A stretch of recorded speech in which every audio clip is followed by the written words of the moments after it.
Itālijas skorpions, kam ir 10 acis, 8 kājas, un tas var sasniegt 5 cm garumu.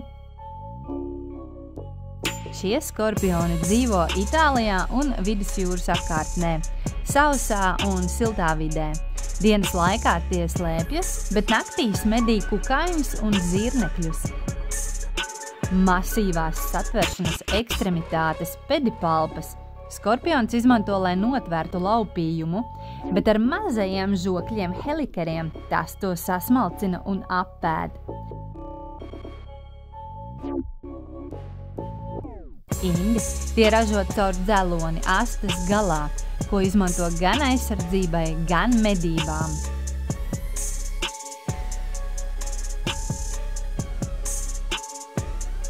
Lai gan tie izskatās bīstami, itāļu skorpiona dzēliens cilvēkam nav kaitīgs.